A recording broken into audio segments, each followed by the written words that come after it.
بسم اللہ الرحمن الرحیم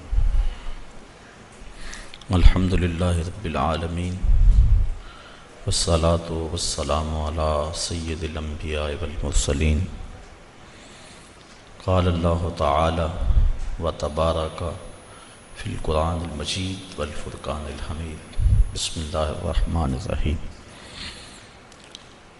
مثل الذین ينفقون اموالهم فی سبیل اللہ کمثل حبۃ انبتت سبع سنابل فی کل سنبلۃ مئۃ حبۃ واللہ یضاعف لمن یشاء واللہ واسع علیم الذین ينفقون اموالهم فی سبیل اللہ ثم لا یتبعون ما انفقوا منا ولا اذى لهم اجرهم عند ربهم ولا خوف عليهم ولا هم يحزنون قول معروف ومغفرة خير من صدقة يتبعها أذى والله غني حليم يا أيها الذين آمنوا لا تبطلوا صدقاتكم بالمن والأذى كالذي ينفق ماله رياء الناس ولا يؤمن بالله واليوم الآخر فمثله كمثل صفوان عليه تراب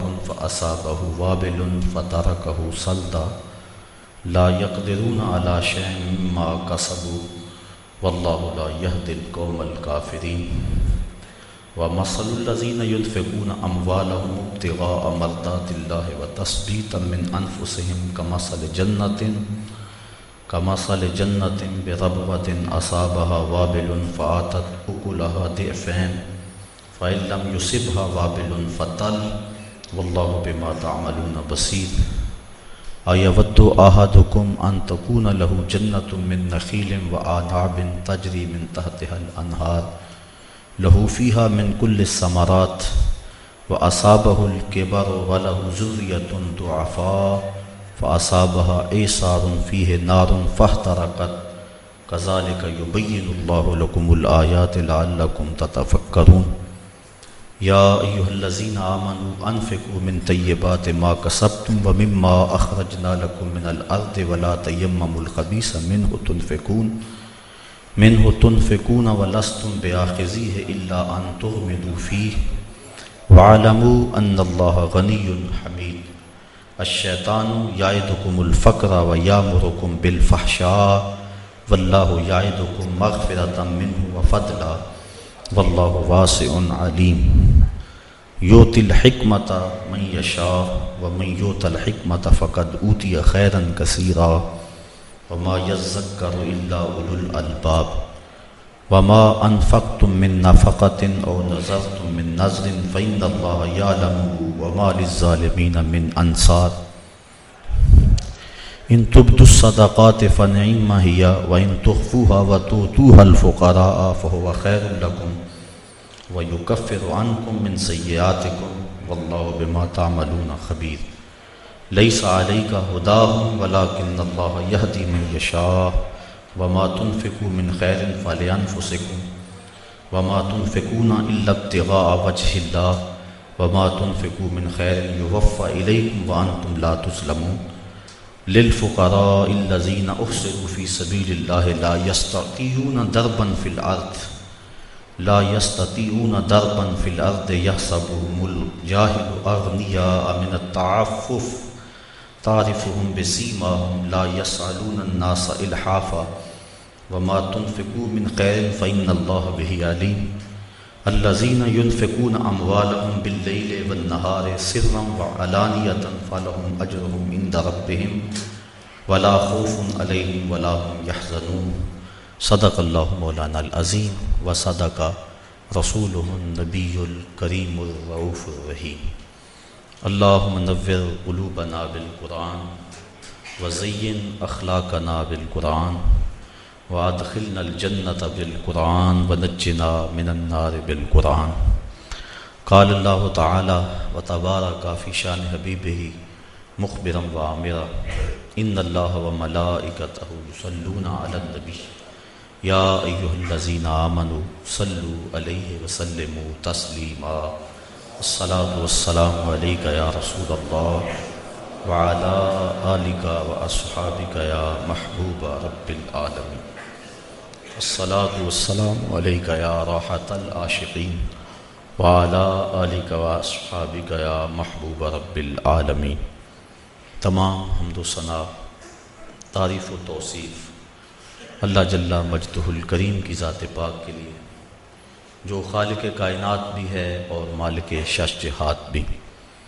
اللہ جل وعلا کی حمد و ثنا کے بعد حضور نبی اکرم شفیع امم رسول محتشم نبی مکرم اللہ کے پیارے امت کے سہارے رب کے محبوب دانائے غیوب مالک رقاب امم فخر عرب و عجم والی کون و مکان سیاہ لا مکان سید انس و جاں سرور لالا رخاں نیر تاباں سر نشین مہوشاں ماہ خوباں شہنشاہ حسینہ تتمائے دوراں سر خیل زہرہ جمالاں جلوائے صبح ازل نور ذات لم یزل باعث تکوین عالم فخر آدم و بنی آدم نیر بطحا رازدار ما اوہا شاہد ما طغا صاحب علم نشرہ معصوم آمنہ احمد مجتبی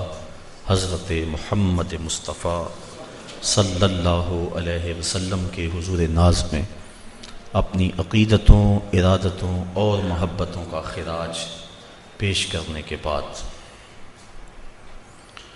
انتہائی واجب الاحترام ذوی الاحتشام برادران اسلام، السلام علیکم ورحمۃ اللہ وبرکاتہ۔ سورۃ البقرہ سے کچھ آیات آپ کے سامنے تلاوت کرنے کا شرف حاصل کیا، اور انہی کے ضمن و ذیل میں کچھ باتیں آپ کے گوش گزار کروں گا۔ اللہ تعالی جل شانہ کی بارگاہ میں بصمیم قلب دعا ہے کہ میری زبان پہ کلمۃ الحق جاری فرمائے۔ ارشاد فرمایا،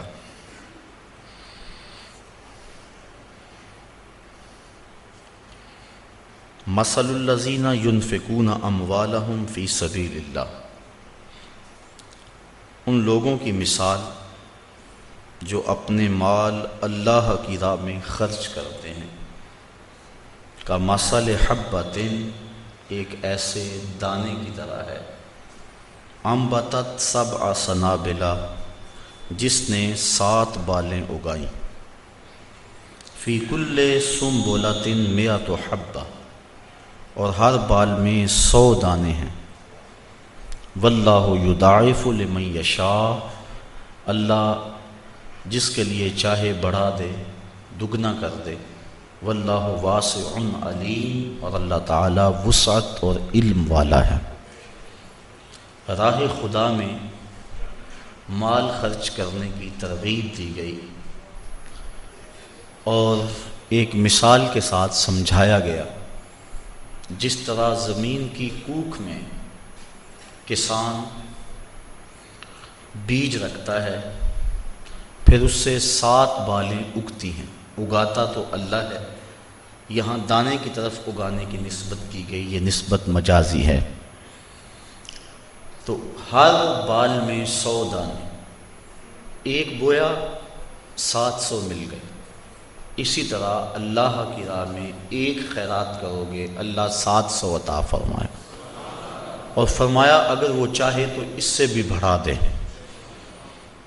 قرآن مجید نے مختلف مقامات پر راہ خدا میں خرچ کرنے کے اجر و ثواب کا تذکرہ فرمایا۔ کہیں فرمایا کہ کوئی میرے راستے میں 1 لائے گا تو میں 10 گنا دوں گا، یہاں فرمایا کہ 700 گنا، اللہ چاہے تو اس کو بھی دوہرا کر دے، اس کو بھی 2 گنا کر دے، اور ایک تیسرے مقام پہ فرمایا کہ اس کی راہ میں خرچ کرنے والوں کو وہ بغیر حساب کے عطا فرماتا۔ کہیں فرمایا 10 گنا دیتا ہے، کہیں فرمایا 700 گنا دیتا ہے، کہیں فرمایا بغیر حساب کے دیتا ہے۔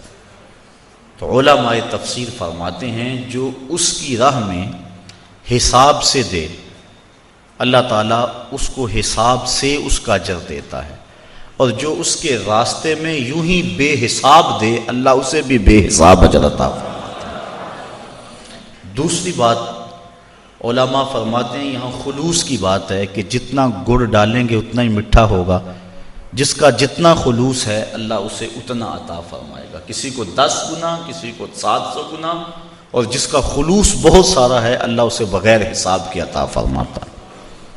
اور تیسرا قول مفسرین اس آیت کریمہ کی تشریح میں بیان فرماتے ہیں کہ یہ دینے والے کی کیفیت میں منحصر ہے کہ دینے والے کی کیفیت اور حیثیت کیا ہے۔ مثال کے طور پہ ایک شخص کروڑ پتی ہے، وہ راہ خدا میں ایک فقیر کو 2 روٹیاں دیتا ہے، اور ایک متوسط حیثیت کا مالک ہے وہ بھی راہ خدا میں 2 روٹیاں دیتا ہے، اور ایک جس کے پاس کل کائنات 2 روٹیاں ہیں اور کچھ ہے ہی نہیں، فقیر آ گیا اس نے بھی 2 روٹیاں دے دی، تو دی تینوں نے 2 روٹیاں، لیکن ہر ایک کی حیثیت کا فرق ہے۔ تو پہلے کو اللہ 10 گنا دیتا ہے، دوسرے کو 700 گنا دیتا ہے، اور تیسرے جس نے ساری کمائی لٹا دی اللہ اس کو بغیر حساب کے عطا فرماتا ہے۔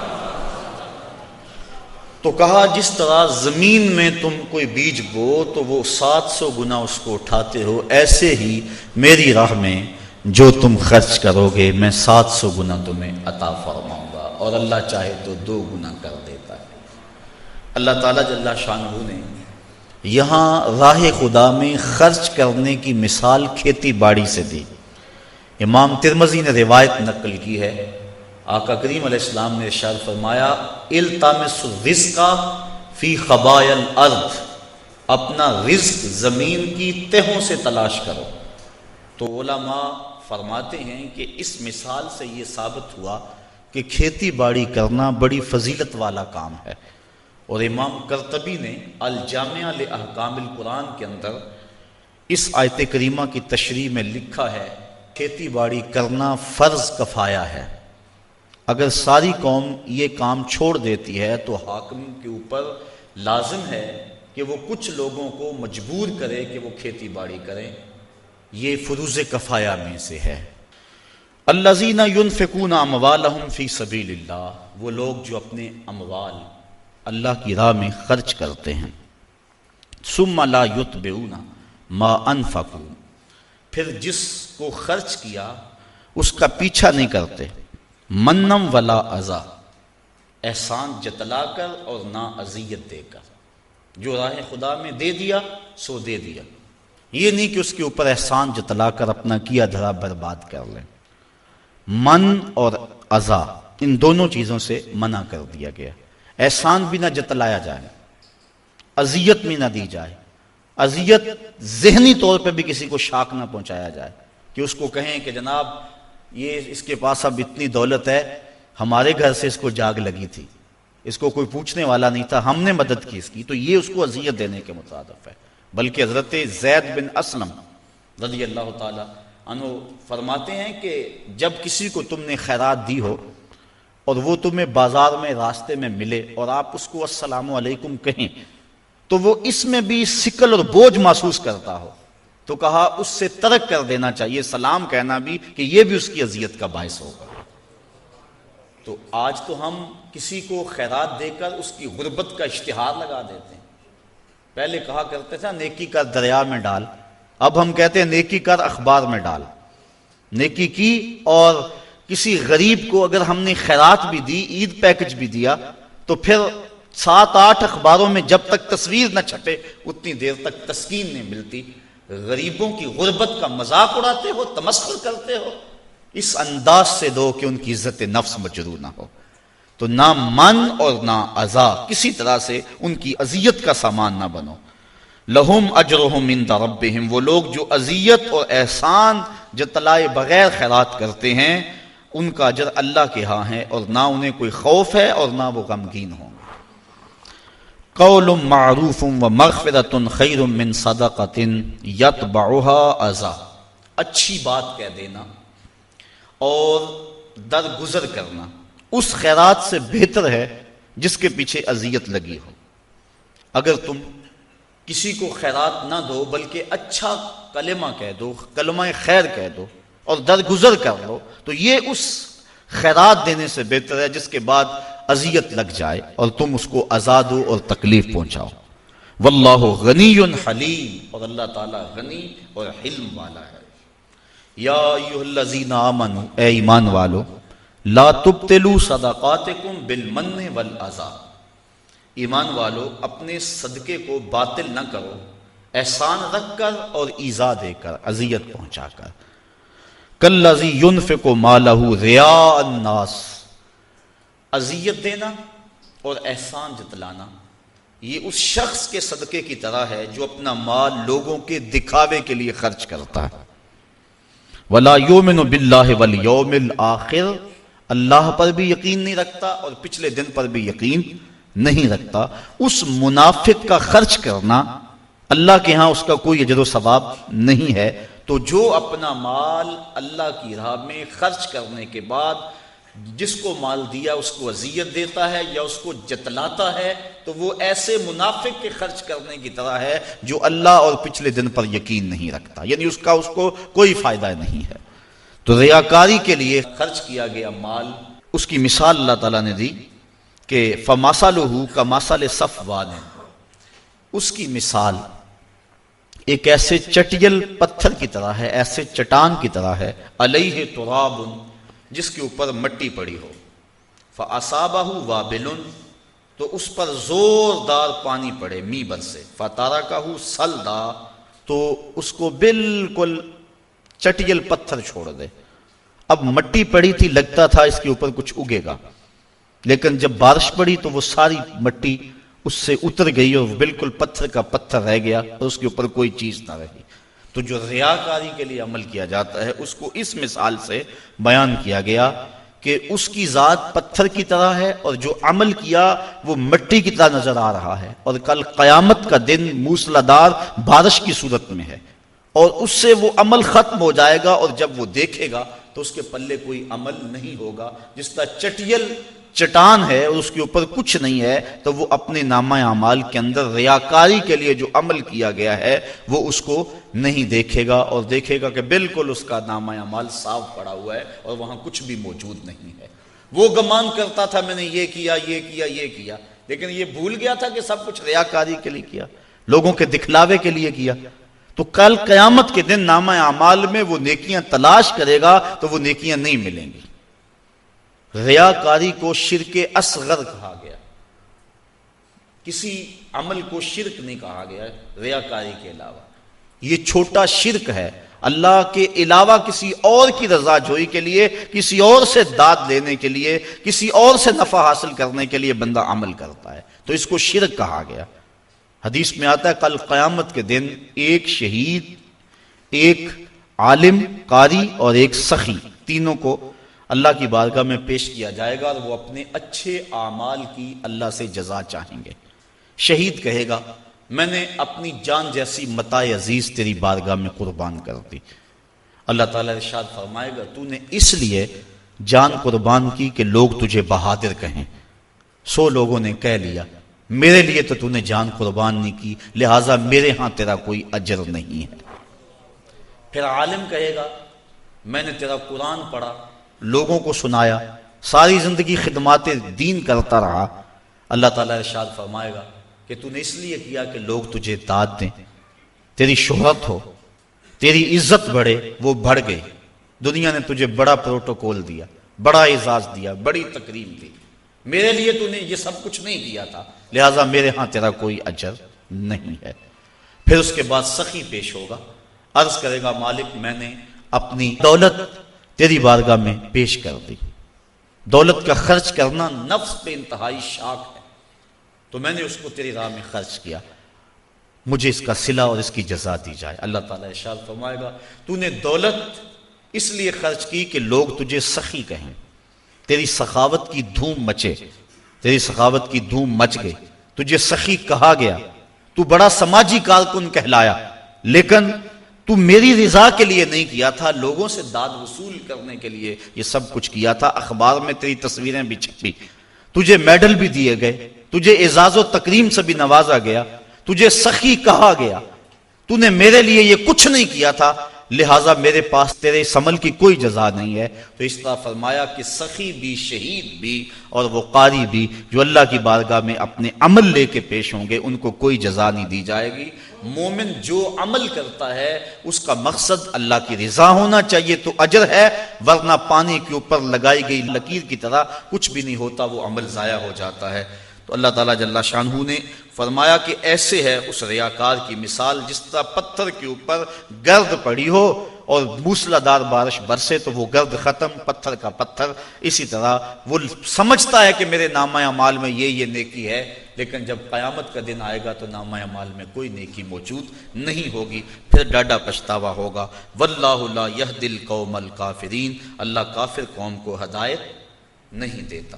وَمَثَلُ الَّذِينَ يُنْفِقُونَ أَمْوَالَهُمُ ابْتِغَاءَ مَرْضَاتِ اللَّهِ، یہ تو ان کی مثال تھی جنہوں نے ریاکاری کے لیے مال خرچ کیا، اور یہ اس کی مثال ہے جو اپنے مال اللہ کی رضا کے لیے خرچ کرتے ہیں، مقصد رب راضی ہو جائے، مقصود یہ ہے۔ وَتَثْبِيتًا مِّنْ أَنفُسِهِمْ، اور اپنے دل جمانے کو کہ ان کا دل استقلال کا نور حاصل کر جائے۔ چونکہ مال کا خرچ کرنا، میں نے عرض کیا کہ نفس پہ بڑا شاق ہے، لیکن جب انسان مال کو راہ خدا میں خرچ کرتا ہے نفس پہ گرانی آتی ہے، لیکن اس کا مقصد اگر رضا الہی ہو تو پھر اس گرانی کے بعد اس کو ایک لذت آنا شروع ہو جاتی ہے، ایک حظ اور ایک لطف ملتا ہے، اور وہ اس عبادت کا، خرچ کرنے کی عبادت کا نور ہے جو اس کے دل میں اترتا ہے۔ پھر اس کا جی چاہتا ہے میں اور راہ خدا میں خرچ کروں، تو پھر وہ اور کرتا ہے، تو اس کا دل اس کے اوپر اس تشویش کا اظہار نہیں کرتا جو پہلی مرتبہ خرچ کرنے میں اس کے دل نے کہا تھا۔ تیرے بچے چھوٹے چھوٹے ہیں، کاروبار اگر آگے چاہ کے ختم ہو گیا تو پیسے جمع ہوں گے تو کام آئیں گے، یہ ساری دلیلیں جو نفس دیتا تھا اب وہ دلیلیں چھوڑ دیتا ہے، دل تثبیت پا جاتا ہے، دل استقلال کی دولت پاتا ہے، پھر وہ تیسری مرتبہ خرچ کرتا ہے تو اس کو خرچ کرنے میں لذت ملتی ہے، اور وہ لذت پھر اس کی زندگی کا سرمایہ بن جاتی ہے، وہ سارا مال بھی خرچ کر دے اسے کوئی پرواہ نہیں ہوتی۔ حضرت سیدنا صدیق اکبر رضی اللہ تعالیٰ عنہ کی مثال ہمارے سامنے ہے، جو اس مرتبے کے اندر درجہ کمال پر پہنچے کہ سارا مال قدموں میں ڈھیر کر دیا۔ آقا کریم نے پوچھا ما اب کہتا لأہلک یا ابو بکر، ابو بکر گھر والوں کے لیے کیا چھوڑا؟ تو کہا اب کہتو لہم اللہ ورسولہ، حضور میرے سامنے بھی آپ ہیں، میرے گھر بھی آپ ہیں، وہ اپنے نام لیواؤں کو تنہا چھوڑتے کب ہیں، جہاں ہم دم نہ ہو کوئی وہاں سرکار ہوتے۔ اللہ اکبر، یہ ہے وہ استقلال۔ جب یہ آیت نازل ہوئی نا من ذا الذی یقرض اللہ قرضا حسنا، کون ہے جو اللہ کو قرض حسنا دے؟ تو حضرت ابو الدہداء رضی اللہ تعالی عنہ حضور کا ہاتھ پکڑا اور عرض کی حضور کیا واقعی اللہ نے ہم سے قرض مانگا ہے؟ اللہ اکبر، کیسی اس کی کرم نوازی، خود عطا کرتا ہے پھر خود کہتا ہے مجھے دو۔ اللہ اکبر، یہ اس کی کرم نوازی۔ غریب کے لیے بھی آزمائش ہے، اس کو غربت دی، وہ صبر کر کے دکھائے، اور امیر کے لیے بھی آزمائش ہے، اس کو دولت دی کہ وہ راہ خدا میں خرچ کر کے اس آزمائش میں پورا نکلے۔ جس کو دولت دی گئی وہ سوچے کہ میرے اندر کیا کمال دھرا تھا کہ مجھے دولت دے دی گئی۔ باقی جس طرح اعضائے بدنی ہیں دوسرے لوگوں کے ہیں، میرے بھی ایسے ہی ہیں، میری قسمت کے اندر یہ جو زیادہ دولت لکھ دی گئی، اور پھر مجھے کہا گیا تیرے مال میں حق ہے ان کا جو مانگنے آتے ہیں، اور ان کا بھی حق ہے جو عزت نفس کی وجہ سے مانگنے نہیں آتے، گھر کے کواڑ بند کر کے اندر ہی اللہ کی رحمتوں سے امید رکھتے ہیں اور کسی کے سامنے ہاتھ نہیں پھیلاتے۔ جا ان کو بھی تلاش کر، ان کی بھی جھولی بھر کے آ، جو آگے ہیں ان کو بھی دے، اور جو عزت نفس کے لیے اپنے گھر سے باہر نہیں نکلتے جا ان کو بھی جا کے دے کے آ۔ تیرے مال میں ان دونوں کا حق ہے، للسائل والمحروم، سائل کے لیے بھی اور محروم کے لیے بھی۔ اللہ اکبر۔ تو ابو الدہداء نے حضور کا ہاتھ پکڑا، عرض کی حضور کیا واقعی اللہ نے ہم سے قرض مانگا؟ فرمایا ہاں اللہ نے ہم سے واقعی قرض مانگا، اور یہ کہتے کہتے اپنے باغ کے قریب لے گئے۔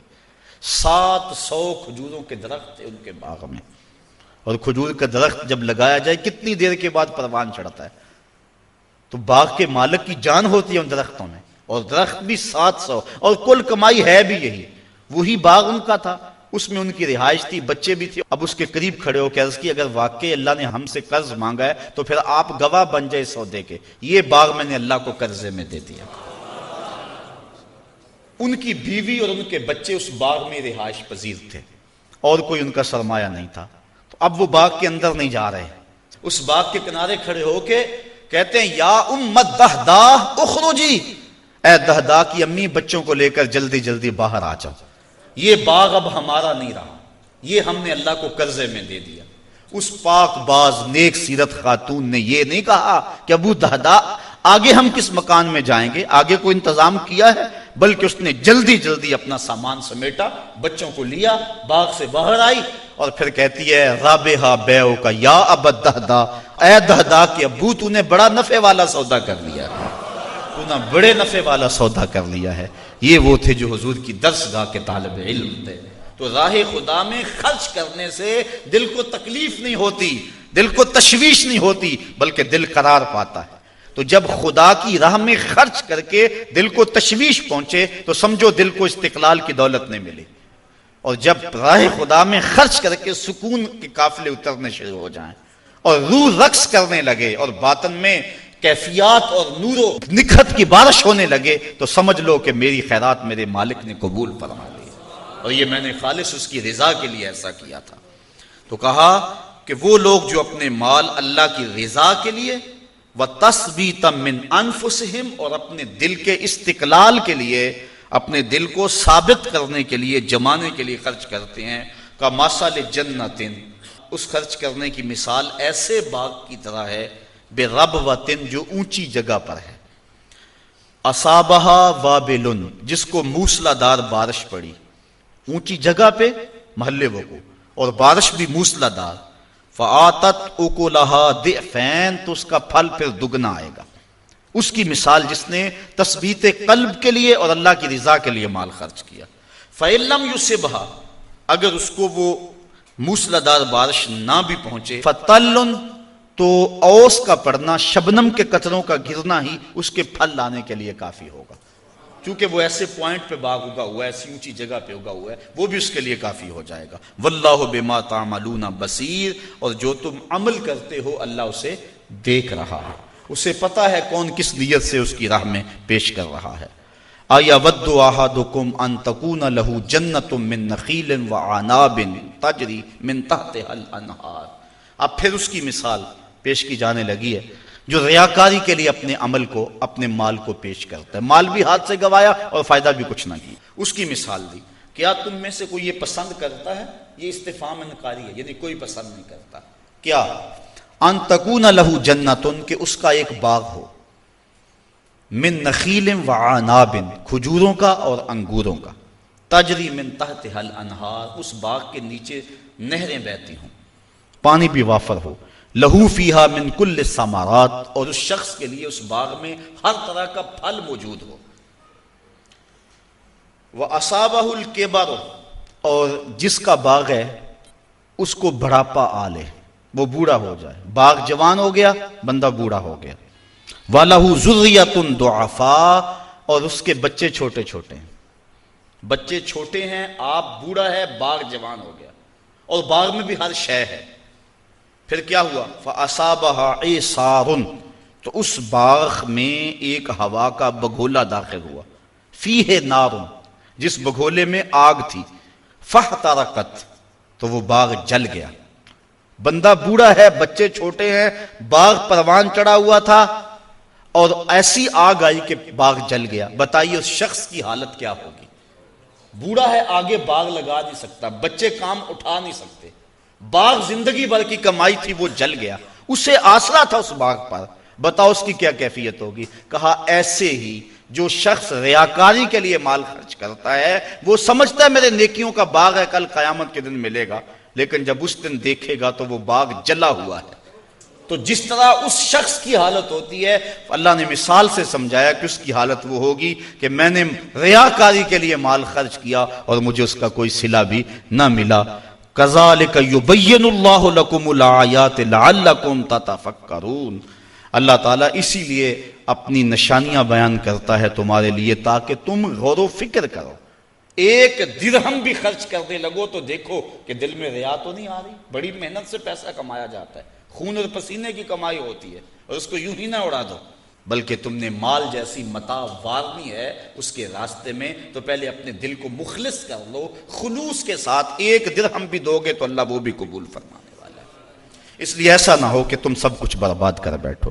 یا ایھا الذین آمنوا، اب پہلی بات یہ ہے کہ خلوص سے خرچ کیا جائے۔ ان آیات کے اندر ریا سے بچنے، من و اذا سے بچنے، یعنی نہ دکھلاوے کے لیے عمل کرے، راہ خدا میں خرچ کرے، نہ احسان جتلانے کے لیے خرچ کرے، اور نہ ہی خرچ کرنے کے بعد جس کو دیا اس کو کوئی کسی قسم کی اذیت پہنچائے، ذہنی اذیت بھی اس کو نہ دے۔ اور اب جو خرچ کر رہا ہے یہ اگر کیفیات ہو گئی تو اب خرچ کر رہا ہے تو خرچ کرے کون سا؟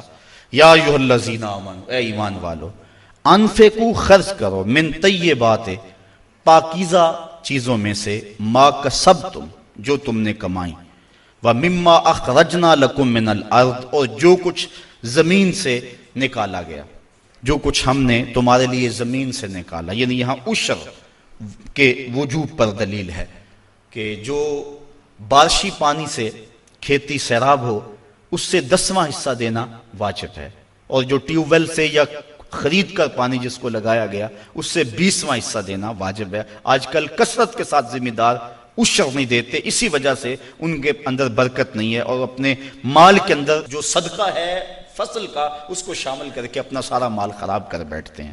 تو ان کے اوپر لازم ہے کہ وہ عشر دیں، اور جنہوں نے کمایا ہے ان کو بھی کہا کہ اپنی کمائی سے اللہ کے راستے کے اندر خرچ کریں۔ اب ذرا غور فرمائیں کہ اس کو کہا من طیبات ما کسبتم، جو تم نے کمایا پاکیزہ چیزوں میں سے وہ راہ خدا میں دو۔ اس پاکیزہ کی تشریح میں علماء فرماتے ہیں 3 چیزیں، ایک تو عمدہ، دوسرا وہ پاک ہو، فی نفس ہی پاک ہو۔ مثال کے طور پہ مردار ہے، اس کو راہ خدا میں خیرات کرنا چاہو تو خیرات نہیں ہوگی کیونکہ وہ پلید ہے۔ دوسرا پاک ہو اور حلال طریقے سے کمایا گیا ہو، طیب طریقے سے۔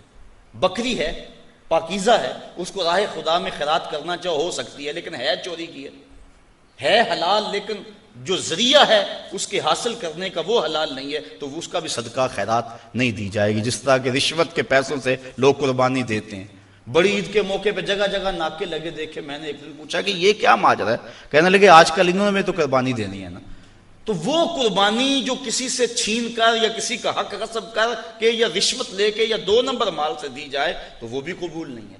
تو یہ بات ذہن میں رکھیں، طیب کی تشریح کے اندر علماء نے 3 چیزیں بیان فرمائی، ایک حلال ہو، حلال طریقے سے کمایا گیا ہو، پھر عمدہ ہو، جب راہ خدا میں خرچ کرنے لگو تو یہ نہیں ہے کہ ردی راہ خدا میں خرچ کر دو۔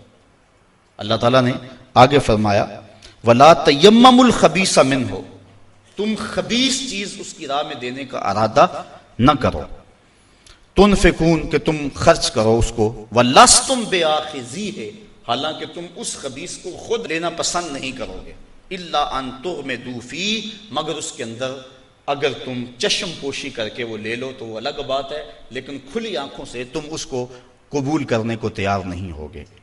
تو جب خدا کی راہ میں کوئی چیز دینا چاہو تو یہ نہیں کہ جو چیز بڑھ گئی اس کو جو ہے وہ خیرات کر دو، جو چیز کسی کام کی نہیں ہے اور کسی استعمال میں نہیں آ رہی ہے چل اس کو دے دو۔ کہا جب اس کی راہ میں دینا چاہو تو عمدہ کا قصد کرو، بلکہ اللہ تعالیٰ نے 4 پارے کے آغاز میں فرمایا لن تنالوا البر حتى تنفقوا مما تحبون، اتنی دیر تک تم نیکی کی روح کو نہیں پہنچ سکتے جب تک اس مال سے خرچ نہ کرو جس کو تم خود پسند کرتے ہو۔ یعنی 2 چیزیں، ایک تم دینا چاہتے ہو، ایک رکھنا چاہتے ہو، ایک اپنے لیے رکھنا چاہتے ہو۔ تو جو اپنے لیے پسند کیا، جس کا انتخاب اپنے لیے کیا، جب تک اس سے نہ خیرات کرو نیکی کی حقیقت تمہیں نصیب نہیں ہوگی۔ امام اعظم امام ابو حنیفہ کے دور میں ایک شخص مرنے لگا، اس کے پاس دولت بہت ساری تھی لیکن بچے چھوٹے چھوٹے تھے۔ اس نے تھیلے کے اندر سونا ڈالا کہ یہ کسی کے سپرد کر جاؤں کہ میرے بچے بڑے ہوں تو ان کو دے دے۔ سوچا غریب کو دیا تو وہ سنبھال نہیں سکے گا، بچوں کو دیا تو وہ ضائع کر دیں گے۔ ایک دوست تھا اس کا امیر ترین، اس کو کہا کہ میاں یہ سونا اور تھیلا ہے، ساتھ وصیت نامہ لکھا، جب میرے بچے بڑے جوان ہو جائیں، بالغ ہو جائیں تو جو تیرا جی چاہے ان بچوں کو دے دینا۔ یہ اس نے وصیت کی اور وہ سب کچھ اس کے سپرد کیا۔ بچے جوان ہوئے، اس نے لوگوں کو بلایا، بچوں کو بلایا، سونا تھیلا سب کچھ سامنے رکھا، وصیت نامہ پڑھا کہ ان کے باپ نے جب مرتے ہوئے مجھے یہ سونا تھیلے میں ڈال کر دیا تو ساتھ یہ وصیت نامہ لکھ کر دیا کہ جب میرے بچے جوان ہوں گے جو تیرا جی چاہے بچوں کو دے دینا۔ تو اس نے سونا اپنے پاس رکھ لیا اور خالی تھیلا بچوں کو دے دیا۔ اب سارے کہیں ظلم ہوا ہے، یتیموں کے ساتھ ظلم ہوا ہے، لیکن کریں کیا کہ وصیت نامہ ہی ایسا تھا، نہ عدالتی چارہ جوئی ہو سکتی ہے، نہ اس کو کہا جا سکتا ہے۔ سارے کہیں ظلم ہوا، علماء سے پوچھا کہا ظلم ہوا، لیکن کیا کہا جا سکتا ہے؟ وصیت نامہ کے اندر بات ہی ایسی تھی کہ اس نے زیادتی کی ہے اور سب کچھ خود رکھ لیا۔ امام اعظم امام ابو حنیفہ سراج الامہ امام الائمہ، آپ کی خدمت میں لوگ حاضر ہوئے کہ یوں یتیموں کے ساتھ یہاں زیادتی ہوئی، لیکن وصیت نامے کی عبارت اس طرح کی تھی، اس لیے کوئی بول بھی نہیں سکتا، آپ کو ارشاد فرمائیں۔ کہا دوبارہ سب لوگوں کو جمع کر لو، اسے بھی بلا لو، بچوں کو بھی بلا لو۔ بلا لیا گیا، کہا میاں وصیت نامہ پڑھو۔ وصیت نامہ پڑھا گیا کہ یہ سونا ہے تھیلے میں ڈال کے تجھے دے رہا ہوں، جب میرے بچے جوان ہو جائیں گے جو تیرا جی چاہے وہ بچوں کو دے دینا۔ آپ نے فرمایا پھر پڑھو، اس نے پھر پڑھا۔ کہا اب تم بتاؤ کہ تمہارا جی سونے کو چاہ رہا ہے یا تھیلے کو چاہ رہا ہے؟ اس نے کہا میں تو سونا رکھنا چاہتا ہوں۔ کہا وصیت نامہ پڑھو، وصیت میں ہے جب بچے جوان ہوں گے جو تیرا جی چاہے وہ بچوں کو دے دینا۔ اب تیرا جی تو سونے کو چاہ رہا ہے اور وصیت میں لکھا بھی یہ ہے کہ جو تیرا جی چاہے وہ بچوں کو دے دینا، لہٰذا سونا دینا، بچوں کو تھیلا رکھ خود۔ تو امام اعظم نے اس طرح ان یتیموں کی مدد فرمائی تو کہا لن تنالوا البر حتی تنفقوا مما تحبون، تم اتنی دیر تک نیکی کی حقیقت کو نہیں پہنچ سکتے جب تک اس کو تم اللہ کی راہ میں خیرات نہ کرو جس کو تم خود پسند کرو۔ اللہ مما تحبون، تو انسان اس کو راہ خدا میں خیرات کرے جس کو خود پسند کرتا ہے۔ اور آگے فرمایا وَعَلَمُوا، اور جان لو ان اللہ غنی حمید، اللہ غنی بھی ہے اور سراہا ہوا بھی ہے، اسے تمہارے مالوں کی ضرورت نہیں ہے، وہ ان غریبوں کو خود بھی تو دے سکتا تھا نا، تمہاری ڈیوٹی لگائی کہ تم دینا، وہ خود بھی تو دے سکتا تھا، لیکن یہ تمہاری آزمائش، ان کی آزمائش اور تمہاری آزمائش۔ اب دیکھتے ہیں کون اپنی آزمائش میں پورا نکلتا ہے۔ الشیطان یعدکم الفقر ویامرکم بالفحشاء، شیطان تمہیں اندیشہ دلاتا ہے محتاجی کا، اگر تم نے اللہ کی راہ میں دیا تو تم محتاج ہو جاؤ گے، تمہارے پاس اتنی دولت نکل جائے گی۔ وَيَأْمُرُكُمْ بِالْفَحْشَاءِ، اور تمہیں بے حیائی کا حکم دیتا ہے۔ بے حیائی سے یہاں مراد علماء تفسیر فرماتے ہیں بخل ہے، کنجوسی ہے، اور کنجوسی کو بے حیائی اس لیے کہا گیا کہ اس سے بڑی کیا بے حیائی ہوگی کہ غریب نانے شبینہ کو ترستا ہو اور امیر دولت کو سنبھال کے بیٹھ جائے، یہ بے حیائی نہیں ہے تو اور کیا ہے؟ وہ کیا کسی نے کہا تھا گندم امیر شہر کی ہوتی رہی خراب، بچی مگر غریب کی فاقوں سے مر گئی۔ تو اس سے بڑی بے حیائی کیا ہوگی کہ ایک گھر میں گھی کے چراغ جلتے ہوں، ایک گھر کے اندر فضول خرچیوں پر مال لنڈھائے جا رہے ہوں، اور دوسری طرف بیوہ کی یتیم بچیاں گھر میں بوڑھی ہو رہی ہوں، اور کوئی ان کا رشتہ قبول نہ کرتا ہو کہ ان کے پاس دینے کے لیے کچھ نہیں ہے، اور ہم پیسے اڑا دیں اپنے نفس کی خواہش کے لیے جو ہیں وہ لاکھوں روپے خرچ کریں اور اپنی گلی میں ان غریبوں اور یتیموں کا لحاظ نہ رکھیں، تو اس سے بڑی بے حیائی اور کیا ہو سکتی ہے؟ اس لیے اللہ تعالیٰ نے بخل کو جو ہے وہ فحشاء کے ساتھ تعبیر کیا کہ شیطان تمہیں بے حیائی کا حکم دیتا ہے۔ واللہ یعدکم مغفرۃ منہ وفضلا، اور اللہ تمہیں مغفرت کا اور اپنی جناب سے فضل کا وعدہ دیتا ہے۔ تم اس کی راہ میں خرچ کر کے تو دیکھو وہ تمہارے گناہوں کو معاف کر دے گا، اور جب تم اس کی راہ میں خرچ کرو گے تو اس کا فضل ہوگا، یعنی تمہارا مال کم نہیں ہوگا۔ عقل یہی کہتی ہے، شیطان بھی یہی وعدہ دیتا ہے۔ اکاؤنٹنٹ سے پوچھو تو وہ بھی کہتا ہے کہ اتنے خرچ کرو گے تو اتنے کم ہوں گے، کیلکولیٹر بھی یہی حساب دیتا ہے، لیکن اللہ کہتا ہے میں وعدہ دیتا ہوں فضل کا، تم خرچ کر کے دیکھو تمہارے مال بڑھا دوں گا۔ اور میں ایک مثال دیا کرتا ہوں، پرانے دور میں یہ ہم نے بھی دیکھا ہوا دور کہ کنویں سے پانی نکال کر کھیتوں کو ہم سیراب کیا کرتے تھے، پھر دیکھتے دیکھتے ٹیوب ویل آ گئے تو ان سے پانی ہم اپنے کھیتوں کو دینے لگے۔ وہ جو کنویں تھے ان کو باقاعدہ بند نہیں کیا، لیکن اب کہیں کوئی پرانا کنواں ہو تو وہاں جا کر دیکھو، ایک تو پانی بہت نیچے جا چکا ہے، دوسرا ڈول ڈال کر نکالو گے تو گندا ہو چکا ہے، سونگو گے تو بدبودار ہو چکا ہے. پانی وافر تھا، شفاف تھا، کثیر تھا، پاکیزہ تھا، لیکن اب وہی پانی نیچے بھی چلا گیا، نہ اس کی فراوانی رہی، نہ اس کی تازگی رہی، نہ اس کا وہ شفاف پن رہا. کیوں؟ اس لیے کہ جب وہ کنواں اپنا فیض باہر دیتا تھا نیچے سے سوتے پھوٹتے تھے. جتنا لٹاتا تھا اللہ اور دے دیتا تھا. جب اس نے باہر دینا چھوڑ دیا اللہ نے اس کو عطا کرنا چھوڑ دیا. اس لیے اس کی راہ میں دیتے جاؤ گے اللہ خزانوں کے منہ تمہارے لیے کھول دے گا. تمہارے مال میں خدا کی راہ میں دینے سے کبھی کمی نہیں آئے گی. اگر کسی کا مال کم ہوا ہے، کاروبار لوگوں کے دیکھیں ہم نے، بڑے بڑے کاروبار ہوتے ہیں بعد میں ختم ہو جاتے ہیں. تلک الایام نداولها بین الناس، دن پلٹتے رہتے ہیں، آج اور کل کیفیت اور. اس کی وجہ یہ نہیں ہے کہ اس نے راہ خدا میں لٹایا تو اس لیے ایسا ہوا، اس کی وجہ اور ہے. اس لیے راہ خدا میں جتنا مرضی مال دو گے کم نہیں ہوگا، بلکہ اللہ تعالیٰ وعدہ دیتا ہے کہ تم اس کے راہ میں دو گے تمہارا مال بھی بڑھا دوں گا اور تمہاری بخشش بھی فرما دوں گا. اللہ اکبر. یؤتی الحکمت من یشاء، یہ ساتھ ہی ذکر تھا مال کے خرچ کرنے کا، یہاں ذکر حکمت کا کر دیا. وہ جسے چاہے حکمت دے دیتا ہے.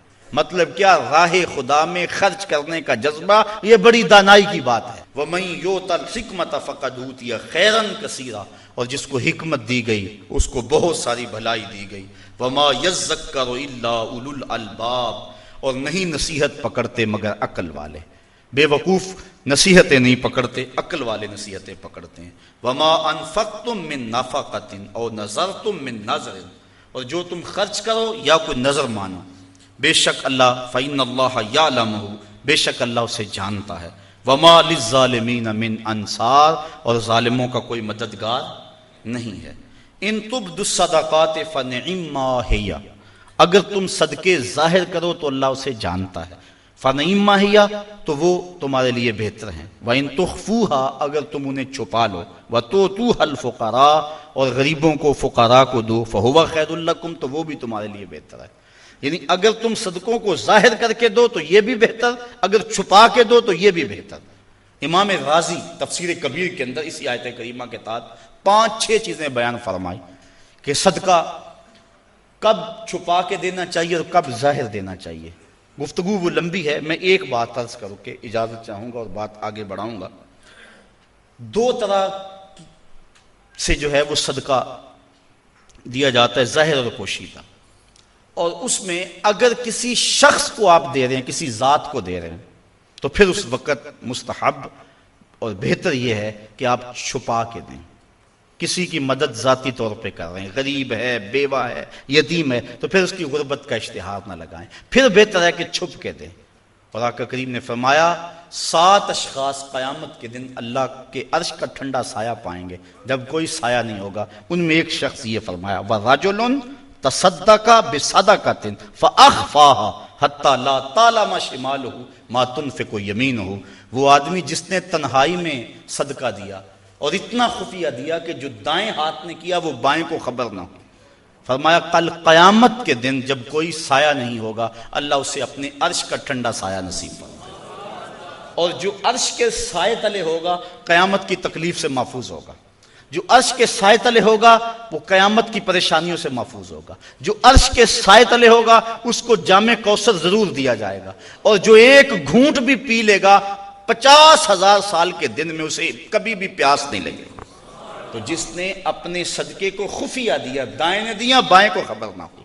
اللہ اکبر. بلکہ علماء اس کی تشریح میں لکھتے ہیں کہ جس کو صدقہ دیا جا رہا ہے بہتر ہے کہ اس کو بھی خبر نہ ہو. اس انداز سے اس کے گھر میں پھینک آؤ کہ اسے بھی پتہ نہ ہو کہ میرے اوپر کون مہربانی کر گیا. اللہ اکبر. اگر ایسا ہو تو یہ انتہائی خفیہ حالت ہے.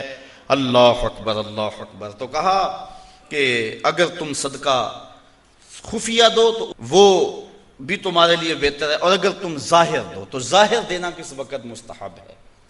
جس میں کسی شخص کی ذات کا معاملہ نہ ہو. مثال کے طور پہ مسجد کے لیے فنڈ مانگا جا رہا ہے، دارالعلوم کے لیے مانگا جا رہا ہے، کسی ہاسپٹل کے لیے مانگا جا رہا ہے، کسی اور رفاہی کام کے لیے مانگا جا رہا ہے. لہٰذا وہاں آپ اس نیت سے کہ اگر میں اٹھ کے اعلان کروں گا تو میرے دیکھا دیکھی کئی اعلان کریں گے، لہٰذا مدد ہو جائے گی. تو آقا کریم نے ایک مرتبہ جہاد کے لیے فنڈ مانگا تو ایک صحابی نے جلدی سے آغاز کر دیا، اس کو دیکھنے سے باقی بھی اٹھ کھڑے ہوئے. تو آقا کریم نے اس وقت فرمایا تھا من سنہ فی الاسلام میں سنتن حسنتن فلہ اجرہا، جس نے اسلام میں ایسے اچھے طریقے کو رائج کیا اللہ تعالیٰ اس کو اس کا اجر عطا فرمائے گا، اور اس کے دیکھا دیکھی جس نے اس کام کو کیا اللہ اس کا اجر بھی سے عطا فرمائے گا. تو اس نیت سے اگر ظاہر کر لیا جائے تو وہ زیادہ فضیلت والا ہے. دوسرا، اگر آپ خفیہ کی بجائے اعلانیہ کرتے ہیں تو اس سے آپ کے نفس پر ریاکاری کا امکان پیدا ہو جاتا ہے، تو پھر بہتر یہ ہے کہ ریاکاری سے بچنے کے لیے خفیہ صدقہ کیا جائے تاکہ اللہ تعالیٰ آپ کے اس عمل کی برکت آپ کو نصیب فرمائے، ورنہ ایسا ہوگا کہ ریاکاری سے سب کچھ برباد ہو جائے گا. آگے ارشاد فرمائے وَيُكَفِّرُ عَنْكُم مِّن سَيِّئَاتِكُم، اگر تم اللہ کی راہ میں چھپ کے یا ظاہر صدقہ کرو گے تو اللہ کے نزدیک وہ بہتر ہے، اور وہ اس سے تمہارے گناہوں کو اتار دے گا. یعنی صدقہ دینے سے جو ہیں وہ گناہ مٹتے ہیں. وَاللَّهُ بِمَا تَعْمَلُونَ خبیر، اور جو تم کر رہے ہو اللہ اس کو دیکھ رہا ہے. نہیں کسی نے دیکھا، جس کو تم نے دیا اس نے بھی نہیں دیکھا، کسی کو نہیں کانوں کان خبر ہوئی، لیکن جس کے لیے دے رہے ہو وہ تو دیکھ رہا ہے. اللہ اکبر. یہ اپنی اپنی نیت پر منحصر ہے کہ کس کی نیت کیا ہے. لیس علیک ہداہم ولکن اللہ یہدی من یشاء، اے حبیب آپ کے اوپر لازم نہیں ہے کہ ان کافروں کو جو ہے وہ آپ ہدایت دیں، بلکہ اللہ جس کو چاہتا ہے ہدایت دے دے. یہ کفار کو صدقہ دینے کے جواز پر آیت نازل ہوئی. صحابہ صدقہ اپنا دیتے تھے، اپنوں کو مسلمانوں کو بھی، لیکن ان کے رشتہ دار کافر بھی ہوتے جو پریشان ہوتے، تو دل میں آتا یہ کافر ہیں، تو اللہ تعالیٰ نے اجازت دی کہ ان کو بھی آپ دے سکتے ہیں. تو کافر کو صدقہ واجبہ نہیں لگتا، یعنی زکوٰۃ نہیں لگتی، صدقہ فطر نہیں لگتا، اور جو منت کا جو صدقہ ہے وہ نہیں لگتا، واجبہ نہیں لگتا. نافلہ صدقے جو ہیں ویسے تعاون کر دیا جائے تو وہ اس کو لگ جاتا ہے. اس کی دلیل قرآن مجید کی یہ آیت ہے. وَمَا تُنْفِقُوا مِنْ خَيْرٍ فَلِأَنفُسِكُمْ، اور تم جو اچھی چیز دو تو تمہارا ہی اس میں بھلا ہے، فائدہ تمہیں ہی ہوگا، تمہارا ہی بینک ہے. وَمَا تُنْفِقُونَ إِلَّا ابْتِغَاءَ وَجْهِ اللَّهِ، اور تمہیں خرچ کرنا مناسب نہیں مگر اللہ کی رضا چاہنے کے لیے. وَمَا تُنْفِقُوا مِنْ خَيْرٍ يُوَفَّى إِلَيْكُمْ، اور جو مال تم خدا کی راہ میں دو گے اس کا تمہیں پورا پورا اجر ملے گا. وَأَنْتُمْ لَا تُظْلَمُونَ، تمہارے سے ظلم نہیں کیا جائے گا، جتنا دیا اس کا پورا پورا اجر ملے گا. لِلْفُقَرَاءِ الَّذِينَ أُحْصِرُوا فِي سَبِيلِ اللَّهِ، یہ کہا کہ کافروں کو تم صدقہ دے سکتے ہو، لیکن فرمایا تمہارے صدقے کے زیادہ حقدار وہ ہیں. کون؟ لِلْفُقَرَاءِ الَّذِينَ، وہ فقیر لوگ، احسروا فی سبیل اللہ، جو اللہ کی راہ کے اندر رکے ہوئے ہیں. اس سے مراد احسروا فی سبیل اللہ سے مراد مفسرین نے اصحاب صفہ لیے ہیں. یہ 400 کے قریب صحابہ تھے، 300 سے لے کر 400 تک ان کی تعداد مختلف روایات میں آئی ہے. جو مسجد نبوی میں رہتے تھے، ان کا نہ کوئی گھر تھا نہ ان کے اہل تھے، بس سارا دن مسجد نبوی میں رہتے. حضور نے ان کے لیے ایک چبوترا بنوا دیا جس کو صفہ کا چبوترا کہا جاتا ہے. تو وہ اس پہ بیٹھے رہتے، حضور کے انتظار میں رہتے. آقا کریم آتے تو وہ حضور سے دین سیکھتے، بلا تعین اوقات حضور سے دین سیکھتے. کسی غزوے پر حضور ان کو چاہتے تو ساتھ لے جاتے، کسی سرایہ پہ بھیجتے تو وہ حضور کے حکم کی جو ہے وہ تعمیل کرتے. زیادہ کوشش کرتے کہ وہ لکڑیاں اکٹھی کر کے ان کو بیچ کر اپنے پیٹ کا گزارا کرتے، لیکن مصروفیت چونکہ تعلیم دین میں تھی تو وہ کمائی نہیں کر سکتے تھے. اللہ تعالیٰ جل شانہ نے یہاں باقاعدہ یہ بات ارشاد فرما دی، لا یستطیعون ضربا فی الارض، وہ زمین پر چل نہیں سکتے، یعنی باقاعدہ وہ کاروبار نہیں کر سکتے کیونکہ وہ دین کے علم کے لیے رکے ہوئے ہیں. کہا تمہارے صدقے کے زیادہ حقدار یہ طلباء ہیں، دین والے لوگ جو اپنا سب کچھ چھوڑ کے دین سیکھ رہے ہیں. یحسبہم الجاہل اغنیاء من التعفف، سوال نہ کرنے کی وجہ سے اس کو ناواقف آدمی سمجھتے ہیں یہ تو بڑے ٹھیک ٹھاک ہیں، یہ تو غنی ہیں. چونکہ ہر بندہ اندر نہیں جھانک سکتا. وہ کیا کسی نے کہا تھا نا، ہستی پلکوں کے نیچے غم بھی پلتے ہیں، ہستی پلکوں کے نیچے غم بھی پلتے ہیں، مگر کون دیکھتا ہے اتنی گہرائی میں. تو وہ بظاہر ان کے چہرے مورے ایسے ہیں کہ لگتا یہ ہے کہ یہ بڑے ٹھیک ٹھاک ہیں، ضرورت ہی نہیں ہے. لیکن مالداروں کے اوپر لازم ہے کہ ان کو بھی تلاش کریں جو مانگتے نہیں اور ان کے گھر جا کے ان کی اعانت کر کے آئیں. اللہ نے اپنے محبوب سے مخاطب کر کے کہا تعرفہم بسیماہم، محبوب تو ان کی پیشانیوں سے پہچان لیتا، لوگ نہ جانے تجھے تو پتہ ہے نا۔ حضرت ابو ہریرہ رضی اللہ تعالیٰ عنہ باہر آ کے بیٹھ گئے، کہتے مجھے بھوک بڑی لگی ہوئی تھی اور اتنی بھوک کہ گزارا نہیں ہو رہا تھا، بیٹھا نہیں جا رہا تھا۔ میں نے کہا کوئی آدمی گزرتا میرے چہرے کو دیکھ کے پہچان لے گا۔ پھر ایک صحابی آئے، میں نے ان سے ایک مسئلہ پوچھا، وہ مسئلہ بتا کے چلے گئے۔ دوسرے آئے، میں نے قرآن کی آیت کے بارے میں پوچھا، وہ بتا کے چلے گئے۔ پھر دل و قلب و نگاہ کے مرشد اولین آ گئے۔ میں نے حضور سے مسئلہ پوچھا، حضور نے کہا ابو ہریرہ بھوک لگی ہوئی ہے؟ میں نے کہا ہاں حضور بھوک لگی ہوئی ہے۔ پوچھا مسئلہ؟ آقا کریم میں بھوک لگی ہے؟ ہاں حضور بھوک لگی ہے۔ مسئلہ ہی یہی تھا۔ کہتے ہیں آ جاؤ میرے ساتھ آ جاؤ۔ پھر وہ روایت آپ علماء سے سنی کہ حضور اندر چلے گئے، اجازت دی۔ حضرت ابو ہریرہ فرماتے ہیں میں دیکھا دودھ کا ایک پیالہ پڑا، کہا ابو ہریرہ جاؤ جو صفہ پہ بیٹھے ان کو بھی بلا لاؤ۔ میں سوچا وہ تو 70 ہیں اور دودھ کا پیالہ ایک، لیکن حضور کا حکم تھا، میں بلا لایا۔ کہا اب ان کو پلاؤ۔ کہا پریشان تھا لیکن جب پہلے نے پیا ایک قطرہ بھی کم نہ ہوا۔ میں سمجھ گیا حوض کوثر کی نہروں سے کنیکشن جڑ گیا۔ کہا کہ ان سب کو پلاؤ۔ کہا ایک نے پیا، پھر دوسرے نے پیا، 70 آدمی دودھ پی گئے۔ اللہ اعلیٰ حضرت فرماتے ہیں ہاں جناب ابو ہریرہ کیسا تھا وہ جام شیر جس سے 70 صاحبوں کا دودھ سے منہ بھر گیا۔ اللہ اکبر۔ کہتے ہیں پھر حضور نے مجھے پلایا، کہا اور پیو اور پیو، حتیٰ کہ میں سراب ہوا، حضور اب نہیں پیا چاہتا۔ پھر آقا کریم کو پیالہ لیا۔ استاذ المکرم فرمایا کہ یہ تو دیکھتے ہو کہ ایک دودھ کا پیالہ 70 کے لیے کافی ہو گیا، یہ بھی تو دیکھو کونین کا سردار اور 70 کا جوٹا پی رہا، اس پہلو پہ بھی ذرا نظر جائے۔ اللہ اکبر۔ تو کہا محبوب تم تو جانتے ہو ان کے چہروں سے، اللہ اکبر، کہ وہ لوگوں سے سوال نہیں کرتے، لا یسألون الناس الحافا، وہ لوگوں سے لپٹ کر سوال نہیں کرتے، بڑے خوددار ہوتے ہیں۔